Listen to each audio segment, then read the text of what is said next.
El Espíritu Santo es la tercera persona de la Trinidad, junto con el Padre y el Hijo.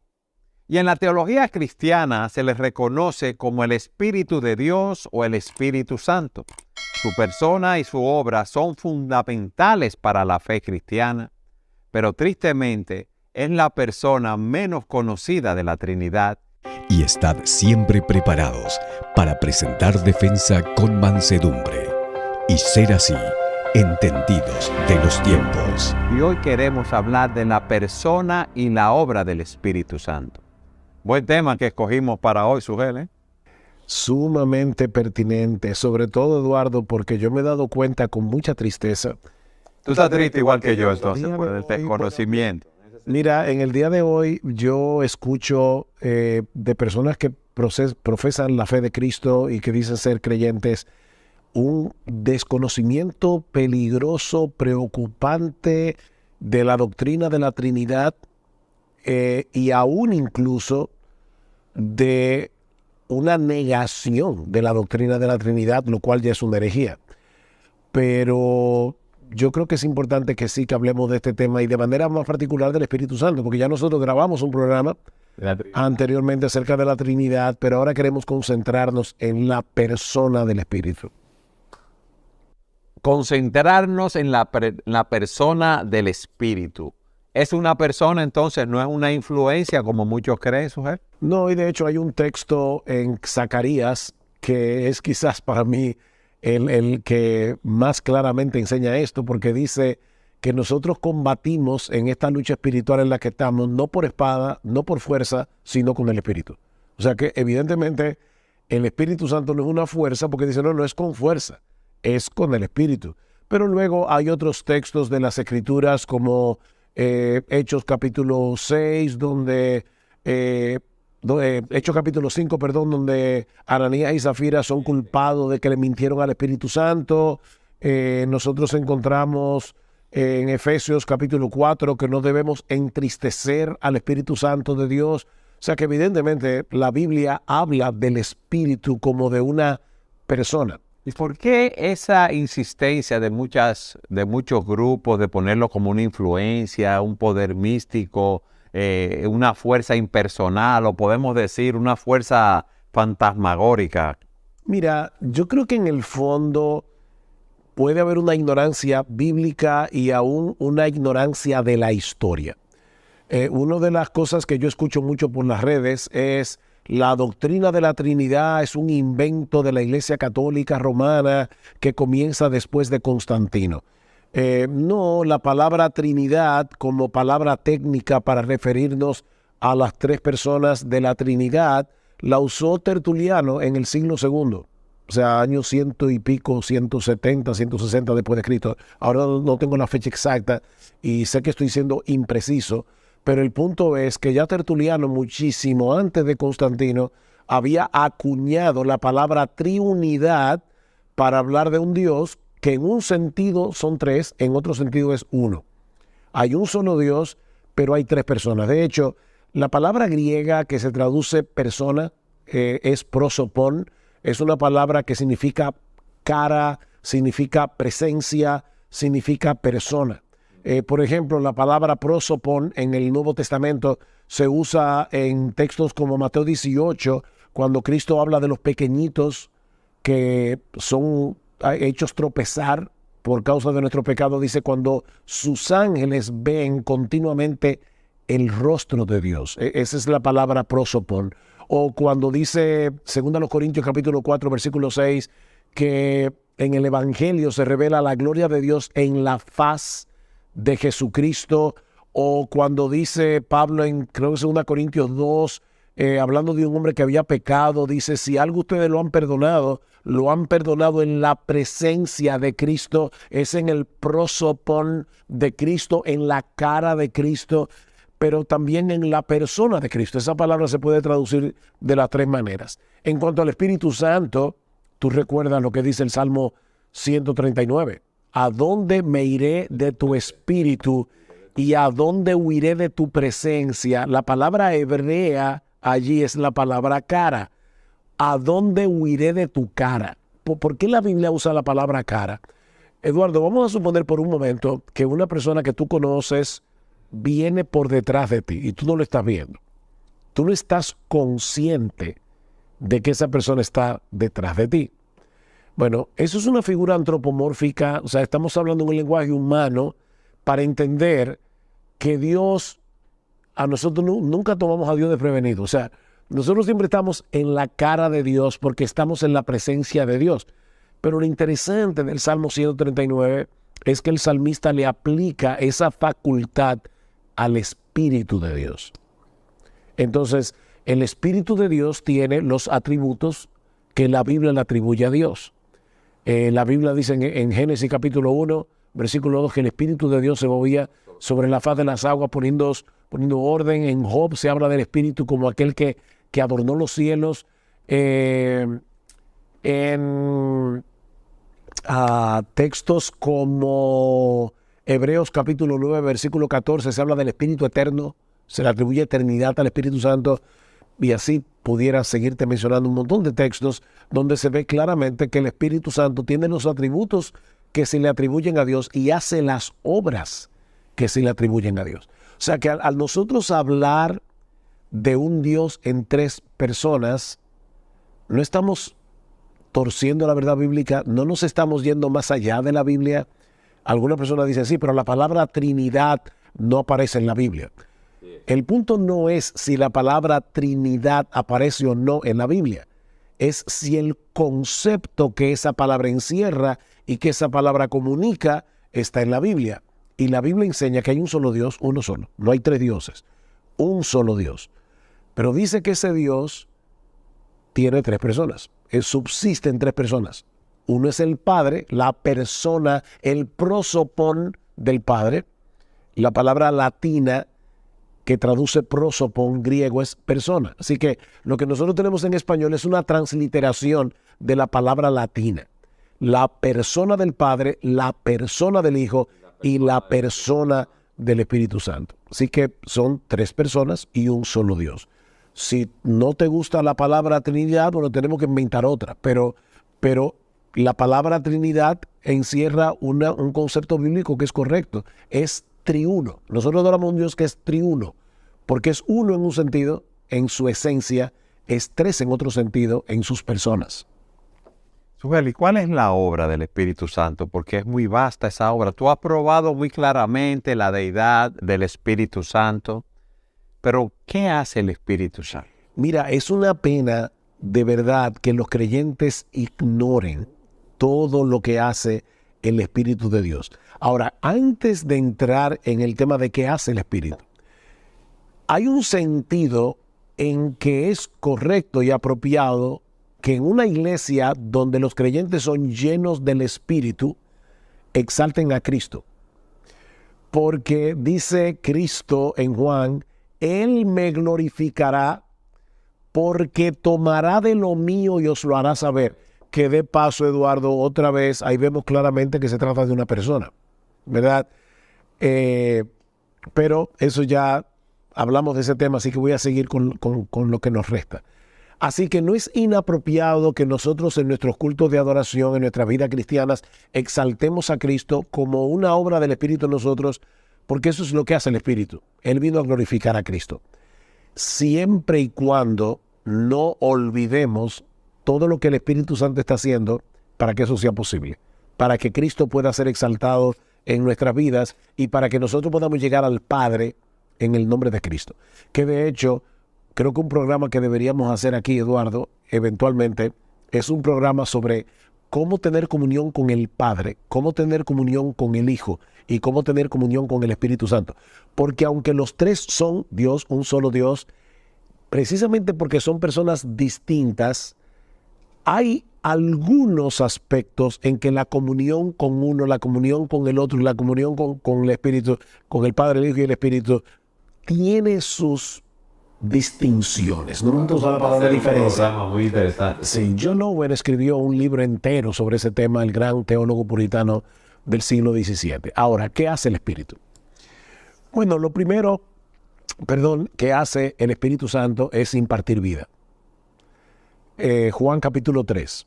Cristo le dice a Nicodemo, El que no naciere de nuevo no puede ver el reino de Dios, no puede entrar en el reino de Dios. Y ahí mismo, en el versículo 6, Cristo le dice a Nicodemo, lo que es nacido de la carne, carne es. Lo que es nacido del Espíritu, Espíritu es. Él nos regenera, implanta la simiente divina en nosotros. ¿Podemos decir eso? Tito capítulo 3, versículo 5, habla de la regeneración, la renovación del Espíritu Santo. O sea que la regeneración es una obra particular del Espíritu de Dios en el hombre pecador. Cuando todavía tú estás muerto en tus delitos y pecados, fue el Espíritu Santo el que vino a impartirte vida para que tú puedas ver tu pecado por un lado, pero puedas ver a Cristo como el todo suficiente Salvador que murió por nuestros pecados y podemos entonces creer y arrepentirnos. Porque Él es que nos convence de pecado, de justicia y de juicio. ¿Tú puedes explicar eso? Bueno, si no fuera por la obra del Espíritu en mi vida, No nos diéramos cuenta. yo sé que yo no soy tan bueno como quisiera, que yo no soy perfecto, pero ninguno de nosotros está consciente de cuán pecaminosa es nuestra vida. Ninguno de nosotros estamos conscientes de cuántos pecados cometemos contra Dios. Y es el Espíritu Santo, dice Juan capítulo 16, bueno, dice el Señor en Juan 16, es el Espíritu Santo el que nos convence de pecado, de justicia y de juicio. Si no fuera por la obra del Espíritu Santo, nosotros no pudiéramos arrepentirnos porque no nos daríamos cuenta de lo pecadores que nosotros somos y de la necesidad que tenemos del arrepentimiento. Y eso lo hace el Espíritu en el momento que te da vida, en el momento que te regenera. ¿Qué otra cosa más hace el Espíritu? Perdón, nos da vida, ese es el momento que, ¿verdad? Nos regenera, nos convence de pecado, de justicia, de juicio. Ya tenemos el Espíritu, mora en nosotros entonces. Ahí, exacto, el Espíritu Santo comienza a morar en el creyente, dice Pablo, en Romanos 9, Romanos 8, que el que no tiene el Espíritu de Cristo, el tal no es de él. Romanos 8, 9. 10, 9, eso es 8, 9. Así que el Espíritu de Cristo viene a morar en nosotros. De hecho, es a través de la obra de la morada del Espíritu que la Trinidad mora en nosotros. ¿Qué dice Juan 14? El Señor Jesucristo, yo no os dejaré huérfanos, vendré a vosotros porque le voy a enviar al Espíritu. Y mi Padre y yo vendremos y haremos morada en ustedes. ¿Cómo? Por el Espíritu. O sea, el Espíritu viene y como es 3 personas, pero un solo Dios, las 3 personas vienen a morar en nosotros por la morada del Espíritu en nosotros. Y ahora mira todo lo que hace el Espíritu Santo en nosotros.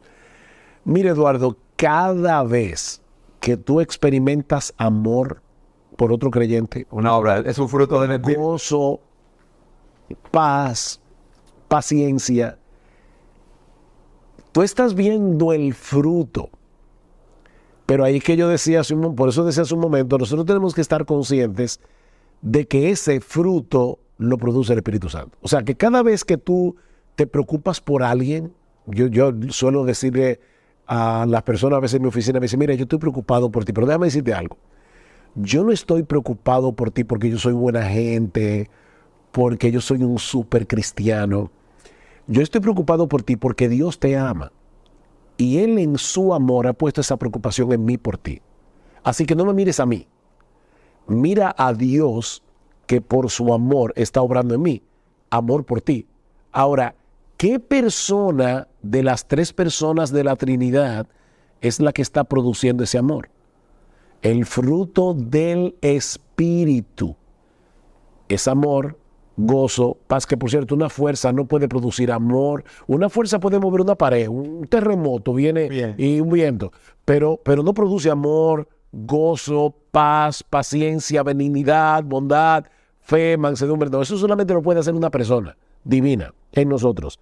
Así que imagínate que cada creyente de los que nos están mirando hoy aquí entendiera eso y cada vez que ellos perciben paz en medio de la aflicción, gozo en el culto de alabanza, de adoración al Señor, porque están estudiando la Biblia y aprendieron algo de las Escrituras y dicen, wow, eso lo produjo el Espíritu Santo. Estarían más conscientes de que el Espíritu no es un fantasma, no es alguien lejano. Él está ahí obrando en nosotros. Sujel, y como su nombre lo dice, Espíritu Santo, produciendo santidad.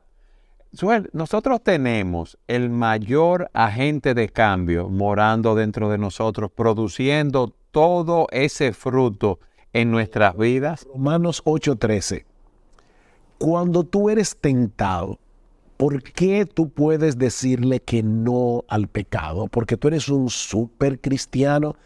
Dice, si por el Espíritu hacéis morir, Romanos 8:13, las obras de la carne viviréis. Si por el Espíritu. Pregunta, ¿quién es el que debe hacer morir las obras de la carne? Yo. Por el Espíritu. Pero yo no puedo hacerlo en mis propias fuerzas. Así que tiene que ser por el Espíritu. Así que cada vez que nosotros decimos que no a una tentación, debemos decir gracias, Espíritu Santo, porque fue por la obra del Espíritu en nosotros que pudimos hacer eso. Por eso es que Pablo le dice a los Gálatas, oh Gálatas insensatos, ante quienes Cristo fue presentado claramente como crucificado. Déjenme hacerles una pregunta. Ustedes que ven todas esas obras de Dios en sus vidas, ¿es por la ley o es por la obra del Espíritu? Y obviamente la respuesta es por la obra del Espíritu. Entonces, habiendo comenzado por el Espíritu, ahora ustedes van a terminar por la carne. En otras palabras, la palabra carne ahí no es carne pecaminosa, aunque sí es pecaminosa, pero la idea es en tu propia fuerza. O sea, tú vas a hacer esto en tus propias fuerzas o tú vas a descansar en la obra del Espíritu. Entonces, es por el Espíritu que nosotros podemos mortificar el pecado. Es por el Espíritu que nosotros podemos obedecer la ley de Dios. Ezequiel capítulo 36, versículo 27. Pondré mi Espíritu en ustedes y haré que andéis en mis estatutos y decretos. Yo no puedo, no solamente la parte negativa, mortificar el pecado, sino obedecer a Dios positivamente, cumplir la ley, si no fuera por la obra del Espíritu, que yo no tengo esa capacidad. De ahí que Jerry Bridges hablaba de una responsabilidad dependiente. Yo soy responsable, pero en dependencia del Espíritu Santo. Por otro lado, Eduardo, ¿quién inspiró las Escrituras? El Espíritu. Del Espíritu Santo. En Juan capítulo 16, versículo 13, el Señor le promete a los apóstoles, sus apóstoles originales, que los iba a inspirar, los iba a guiar a toda la verdad. Toda la verdad. Por el Espíritu. El Espíritu nos guiará a toda verdad. Y por eso ellos pudieron escribir el Nuevo Testamento. Es por eso que Pedro, en 2 de Pedro, capítulo 1, dice que los santos hombres de Dios hablaron siendo inspirados por el Espíritu Santo. Así que cada vez que estamos leyendo la Biblia, deberíamos estar agradecidos del Espíritu Santo, porque eso que está allí escrito, está escrito por inspiración del Espíritu Santo. Pero no solo eso, Eduardo. Nosotros somos iluminados para entender las Escrituras, porque el Espíritu Santo ilumina nuestro entendimiento. Efesios capítulo 1, versículo 16 al 19. Dice que Pablo le ora a Dios que nos envíe un espíritu de entendimiento, de iluminación, para que podamos entender la esperanza a la que Él nos ha llamado, etc. Nosotros podemos entender las Escrituras porque tenemos la iluminación del Espíritu Santo. Así que cada vez que tú escuchas una prédica y tú dices, wow, qué bendición, que lo que el pastor predicó hoy, yo había leído el texto, pero yo no había entendido del todo todas las conexiones que habían en ese pasaje. Bueno, mira, dale gracias al predicador, pero no te olvides que tu mayor gratitud debe ser al Espíritu Santo, que cuando ese pastor, cuando ese predicador estaba en su oficina estudiando las Escrituras y pudo entender ese texto, pudo entender ese pasaje y ver las implicaciones y ver las conexiones con otros pasajes de las Escrituras, eso fue por la iluminación del Espíritu Santo. Bueno, tú has predicado de 2 a los Corintios, capítulo 3, versículo 18, cómo el Espíritu nos transforma. Y a mí me gustaría que tú nos hablaras de eso, porque para mí eso es maravilloso. Bueno, dice Pablo en el versículo anterior que donde está el Espíritu del Señor, allí hay libertad. El Espíritu Santo actúa en una forma sorprendente en la vida del creyente, y es en ese contexto que Pablo dice, por tanto, nosotros todos, o sea, él está comparando lo que pasó en el Antiguo Testamento con Moisés, que vio el rostro de Dios y eso hizo que su rostro brillara, pero dice, ahora nosotros, todos los creyentes, pasamos por esa experiencia de Moisés. ¿Cómo? Bueno, a través de la lectura de las Escrituras. Dice, nosotros todos, mirando a cara descubierta como en un espejo, la gloria del Señor. ¿Cuál es ese espejo? El espejo de las Escrituras. Dice Santiago, capítulo 1, dice, cuando estamos leyendo la Biblia, es como si estuviéramos mirándonos en un espejo y nos vemos tal cual somos. Bueno, cuando miramos la gloria de Cristo en ese espejo de las Escrituras, somos transformados de gloria en gloria en la misma imagen como por el Espíritu del Señor. Así que el Espíritu Santo toma, como Él vino a glorificar a Cristo, el Espíritu Santo toma las Escrituras, ilumina nuestro entendimiento para que nosotros veamos a Cristo maravilloso, para que nosotros veamos su obra extraordinaria. Y a través de la obra de Cristo y de la persona de Cristo maravillosa que vemos en las Escrituras, por la iluminación del Espíritu, somos transformados de gloria en gloria en la misma imagen por esa obra del Espíritu en nosotros usando su palabra. Por eso es que no somos místicos. ¿Qué hace el misticismo? El misticismo quiere saltar la Biblia y llegar directo a Dios sin pasar por su palabra. No. Nosotros no somos místicos. Todo lo que Dios hace en nuestras vidas lo hace a través de esa palabra que el Espíritu Santo inspiró y que ahora nos ilumina para entenderla y ser transformados viendo la gloria de Cristo. Hay algo maravilloso, Subel, que tú no... porque estamos viendo, ¿verdad?, una síntesis en corto tiempo del programa. El Espíritu nos da dones, nos capacita para el ministerio. 1 Corintios 12, todo lo que nosotros tenemos, todas las capacidades para poder servir a otros, para poder ministrar en la iglesia, es una capacidad dada por el Espíritu Santo. Por eso se le llaman los dones del Espíritu, porque es Él que los da, y los da soberanamente. Dice Pablo que el Espíritu coloca los dones en el cuerpo de la iglesia como Él quiere. Él es soberano. Así que otra vez, no es una fuerza, es una persona divina que te capacita para servir, que te capacita para predicar, que te capacita para enseñar, que te capacita para servir a otros. O sea, son dones del Espíritu Santo. Eduardo, los creyentes pasamos por experiencias tan dolorosas a lo largo de nuestra vida, pero el Espíritu Santo es el consolador. Y la palabra es paracleto. En el pasado, los cristianos, de hecho hay algunos signos que hablan del paracleto. Los cristianos usaban más esa palabra. La palabra paracleto viene de dos palabras griegas. Para, que significa al lado de uno. Kaleo, que significa llamar. Es alguien que es llamado para estar al lado tuyo ahí, cerca de ti, en ti, para darte lo que tú necesitas. El Espíritu Santo es el que te consuela en medio de la tristeza. El Espíritu Santo es el que te da paz. El Espíritu Santo es el que produce esperanza. Romanos 15, eso es uno de mis textos favoritos. Dice, y el Dios de esperanza os llene de todo gozo y paz en el creer, para que abundéis en esperanza por el poder del Espíritu. Otra vez, y yo quiero insistir en eso, si el Espíritu fuera un poder, ese texto sería una tautología, sería una redundancia, porque sería en el poder del poder. No, pero es en el poder del Espíritu, porque el Espíritu es una persona divina, que tiene poder, todo poder, es omnipotente. Y ese Espíritu, en medio de situaciones difíciles, Él trae esperanza a tu vida y te ayuda a abundar en esperanza, lo cual te produce gozo y paz en el creer. Pero hasta para eso, hermano, nosotros necesitamos la obra del Espíritu Santo. Hay un texto en Hechos capítulo 9 que me gustaría leer aquí rápidamente. A Hechos capítulo 9, versículo 31. Escucha esto.